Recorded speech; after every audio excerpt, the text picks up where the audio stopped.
The night was colder than usual in London, and the streets outside Slough House were empty. A single flickering light buzzed above the doorway as if it were warning them not to enter. Inside, the smell of damp paper and stale coffee lingered, the kind of atmosphere that made every sound echo twice as loud. Jackson Lamb leaned back in his chair, cigarette smoke swirling around him. His eyes were half shut, but he was listening. He always listened. Somewhere down the hall, the floor creaked. It wasn't unusual. This old building made noises of its own, but Lamb knew the difference between old wood and a heavy boot. Someone was here who shouldn't be. He didn't move right away. He liked to let the fear build. He waited until the silence grew unbearable before he spoke. "If you've come to kill me, at least have the manners to bring a drink."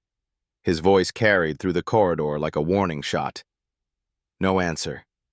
Then a whisper, too faint to catch, followed by the metallic click of a weapon being loaded. Lamb sighed. He pushed himself up from the chair, grabbed the empty bottle of whiskey from the desk, and tossed it toward the hallway.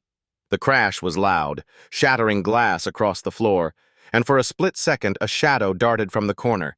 A figure in black, masked, armed. Catherine Standish burst through the door behind him, wide-eyed and shaking. "Lamb, what's happening?" "Trouble," he muttered. "The kind that doesn't knock." The masked intruder stepped into the light now, gun raised. "Weapons drawn," the figure hissed. His voice was distorted, almost theatrical, as though he wanted to be remembered. Lamb narrowed his eyes. He'd heard that tone before, years ago in the field, back when he was someone who cared. "What do you want?" Lamb asked, his tone sharp but calm. The intruder tilted his head. "Not what?" "Who?" His eyes fixed on River Cartwright, who had just stumbled into the room, late as always, carrying a stack of useless files. The intruder's finger tightened on the trigger. River froze. His throat went dry.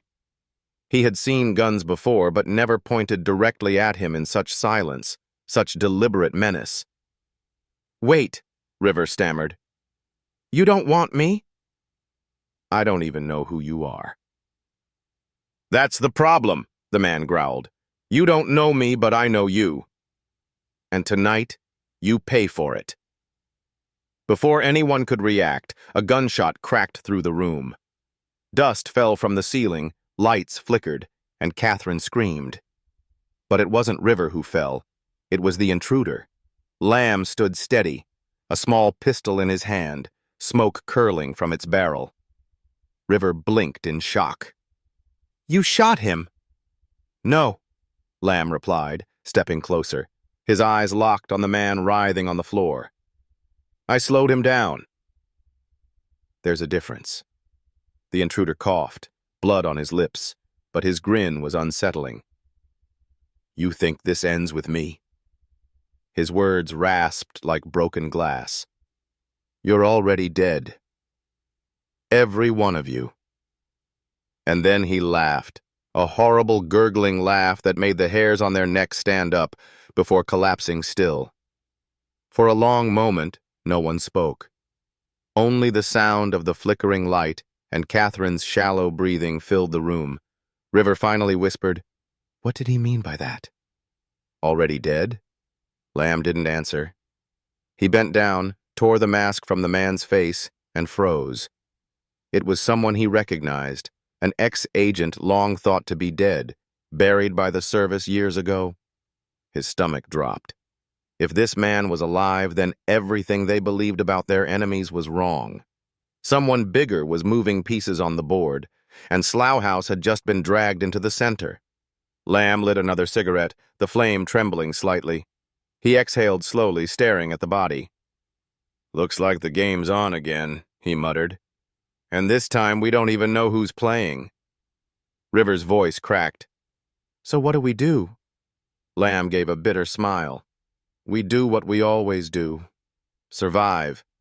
And hope the bastards who want us dead make more mistakes than we do." The night outside seemed darker than ever, as though London itself was holding its breath. The silence was heavy, broken only by the echo of Lamb's final words. "No, no," he muttered quietly to himself, almost like a confession. "I am killing you." And with that, the war no one saw coming had begun. That was just the beginning of Slow Horses Season 5, Episode 1. Go in weapons drawn. No, no, I am killing you. If you thought Slough House was done with danger, think again. The secrets are deeper, the enemies are closer, and the game has only just started. Stay tuned, because every move from here could be their last.